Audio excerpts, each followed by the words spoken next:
ಮಂಗಳೂರಿನ ಜ್ಯೋತಿ ಸರ್ಕಲ್ನಲ್ಲಿರುವಂತಹ ಸರ್ಕಾರಿ ಪ್ರಥಮ ದರ್ಜೆ ಮಹಿಳಾ ಕಾಲೇಜಿಗೆ 6.15 ಕೋಟಿ ರೂಪಾಯಿ ವೆಚ್ಚದಲ್ಲಿ ಕಟ್ಟಡ ನಿರ್ಮಾಣಗೊಳ್ಳುತ್ತಾ ಇದ್ದು ಶಿಲಾನ್ಯಾಸ ಕಾರ್ಯಕ್ರಮ ನಡೆಯಿತು.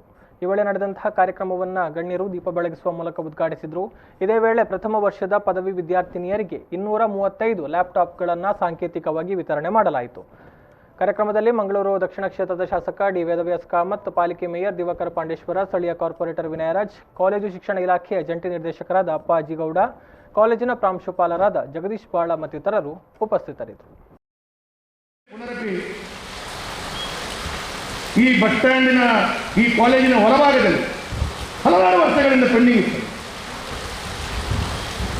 ಅದನ್ನು ಅಗಲೀಕರಣ ಮಾಡಿ ಮುಂದಿನ ದಿನಗಳಲ್ಲಿ ಕಾಲೇಜಿನ ಭಾಗದಲ್ಲೇ ಬಸ್ಸುಗಳು ನಿರ್ವಹಣೆ ಹೋಗಲಿಕ್ಕೆ ಸಪರೇಟ್ ಆಗಿ ಒಂದು ಶಾಲೆಯ ಕಾಲೇಜಿನ ಜಾಗವನ್ನು ಕೂಡ 12 ಸೆಂಟ್ಸ್ ಮಹಾನಗರ ಪಾಲಿಕೆಗೆ ಬಿಟ್ಟುಕೊಟ್ಟು ಅದನ್ನು ಅಗಲೀಕರಣ ಕೆಲಸ ಮಾಡಿಕೊಡುವಂಥ ಕೆಲಸ ಕಾರ್ಯಗಳನ್ನು ಮಾಡಿದ್ದೇವೆ.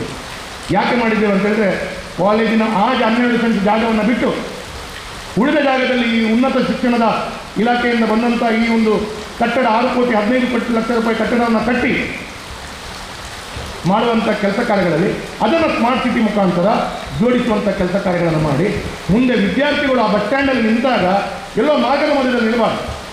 ಸಪ್ರೇಟ್ ಬಸ್ಸಿಗೆ ವ್ಯವಸ್ಥೆಗಳು ಮಹಿಳೆ ಹುಡುಗಿಯರು.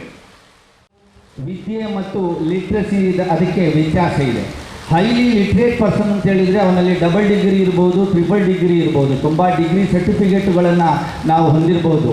ಆದರೆ ವಿದ್ಯಾಭ್ಯಾಸ ಅಂತ ಹೇಳಿದರೆ ಯಾವ ರೀತಿಯಲ್ಲಿ ನಾವು ಸಮಾಜದಲ್ಲಿ ನಾವು ನಡ್ಕೋಬೇಕು, ಯಾವ ರೀತಿಯಲ್ಲಿ ಸಮಾಜವನ್ನು ನಾವು ಕಟ್ಟಬೇಕು, ಎಲ್ಲರ ಜೊತೆಯಾಗಿ ಯಾವ ರೀತಿಯಲ್ಲಿ ನಾವು ಬೆರೆತು ಜೀವನ ಮಾಡಬೇಕು, ಆ ರೀತಿಯಲ್ಲಿ ಉತ್ತಮ ಸಮಾಜ ಮತ್ತು ದೇಶವನ್ನು ಕಟ್ಟಬೇಕು ಎನ್ನುವಂಥ ಚಿಂತನೆ ಇರುವಂಥದ್ದಕ್ಕೆ ನಾವಿವತ್ತು ವಿದ್ಯಾಭ್ಯಾಸ ಅಂತ ನಾವು ಹೇಳ್ತೇವೆ.